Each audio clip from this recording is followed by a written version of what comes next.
Jamal Murray at isang blockbuster trade, yan ang ating pag-uusapan. Final seconds. Bryant for the win. Bang! Kinakabahan naman ang Denver Nuggets lalo at nag-risk sila na bigyan pa rin ng max extension itong kanilang star player na si Jamal Murray. Ngayon kasing summer ay binigyan nila ito ng 4-year deal at nagkakahalaga naman ito ng nasa $207.8 million. Na magti-take effect pa nga ang kanyang bagong kontrata sa 2025-26 season. Kaya naman dahil sa malaking kontrata na ibinigay ng Denver Nuggets dito kay Jamal Murray, ay marami ngayon ang nagdududa kung worth it pa ba na binigyan nga ito ng malaking kontrata. Dahil kung titingnan daw ang history ni Jamal Murray ay nagkaroon ito ng isang ACL injury noong April sa taong 2021. Dahilan para hindi na ito makapaglaro sa mga natitirang laro nila sa season na yon. Kaya naman sa sumunod din na season ay nakaligtaan din nito ang buong 2021-22 season. At last season naman ay iniinda nito ang calf at elbow injuries nito dahilan para maapektuhan ang kanyang playing time at pagiging effective sa loob ng court.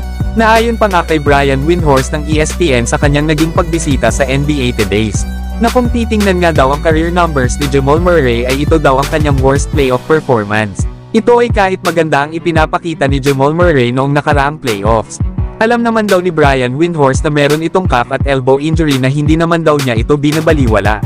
Pero ang mga numero daw talaga ni Jamal Murray ay bumaba at tingnan na nga lang daw ang kanyang naging performance sa Olympics para sa Team Canada. Na kung saan ay meron lang daw itong shooting na 29% laban sa France. Tapos babalik daw ito ng Denver Nuggets at makakakuha na ng nasa $200 million extension. Habang si KCP ay napunta lang daw sa Orlando Magic dahil hindi nila ito binigyan ng gusto nitong kontrata. Yan nga mga idol ang mga sinabi ni Brian Windhorst dito kay Jamal Murray. Alam naman natin na ito ang pangalawa sa likod ni Nikola Jokic bilang best player sa kanilang kupunan. Ito ay kahit hindi pa ito nagiging isang all-star sa kanyang buong career sa NBA. Pero dahil nga sa extension na nakuha niya na mahigit sa $200 million, ay marami ngayon ang nagdududa kung tama ba ang ginawa ng Denver Nuggets na mag-commit sa long-term deal kay Jamal Murray dahil meron daw concern sa health at longevity nito. Pero kung gusto ng Denver Nuggets na makipag-contend sa isa pang championship, ay kailangan ni Jamal Murray na maglaro sa kanyang best performance at patunayan na tama lang ang contract extension na ibinigay sa kanya ng kanilang kupunan. Pero kung dadanas pa rin si Jamal Murray ng injury at hindi ito maglalaro ng 100% dahil sa injury next season, ay panigurado na itong Denver Nuggets ay walang pag-asa na manalo ng championship kahit nasa kanila pa ang 3-time MVP na si Nikola Jokic. Kaya tingnan na lang natin mga idol kapag nagsimula na ang NBA season, kung magagawa ba ni Jamal Murray na maglaro sa kanyang high level at manatili buong season na healthy. Sa ibang balita naman mga idol, meron namang isang blockbuster mock trade na magdadala kay Jonathan Kuminga sa Los Angeles Lakers. Alam natin na itong Golden State Warriors ay hindi pa interesado na bigyan si Kuminga ng max extension na inaasam nito. Lalo at eligible na pa naman sana ito sa 5-year $224 million. Ito ay kahit nagkaroon ito ng career high na 16 points at almost 5 rebounds per game last season. Kaya naman sa susunod na summer ay magiging restricted free agent na si Jonathan Kuminga kapag nagkataon. At para naman sa Los Angeles Lakers ay naghahanap pa nga ang mga ito ng player na kayang mag-improve ng kanilang roster para sa incoming season. Kaya naman ang pagkuha dito kay Jonathan Kuminga para makasama nila LeBron James at Anthony Davis, ay lalong magpapalakas ng kanilang kupunan next season. At para mangyari yan ay kailangan ibigay ng Los Angeles Lakers sila Rui Hachimura, Jared Vanderbilt, Jalen Hood-Schifino, Christian Wood at isang first round top 10 protected pick sa 2029. At ang magiging kapalit nga ay itong si Jonathan Kuminga. Kaya naman dahil sa trade na ito ay magkakaroon ang Los Angeles Lakers ng isang future star player. Maaari nga itong maging two-way player at ma-develop kasama ni Anthony Davis. Possible nga itong pumalit kay LeBron James sakaling man na magretiro na ito sa NBA.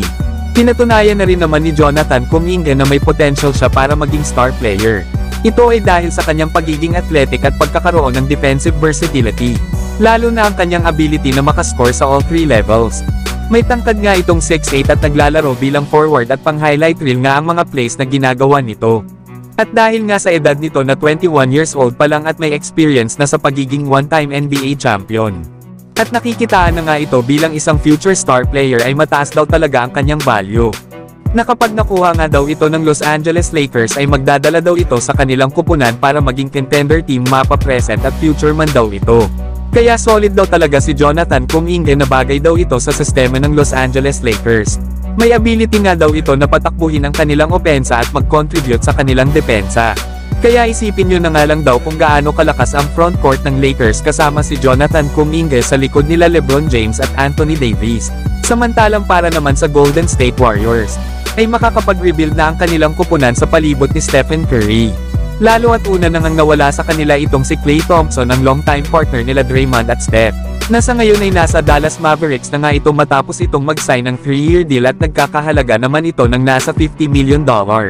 Nasa trade nga rin na ito ay mawawala din si Jonathan Kuminga na isang matalinong galaw nga daw ito para sa kanilang kupunan.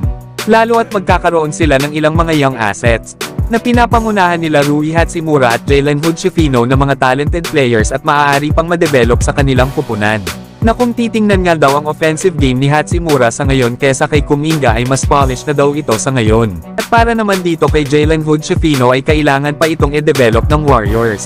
Habang makukuha din ng Warriors itong si Jared Vanderbilt na kilala sa kanyang pagiging versatile defender. Na makakatulong daw ito sa Warriors lalo at nag-e-struggle ang kanilang kupunan pagdating sa depensa last season at nawawala nga daw ang kanilang identity dito. Kaya naman ang pagsasama daw nila Draymond Green at Jared Vanderbilt ay bubuo ng isang solid na depensa sa kanilang frontcourt.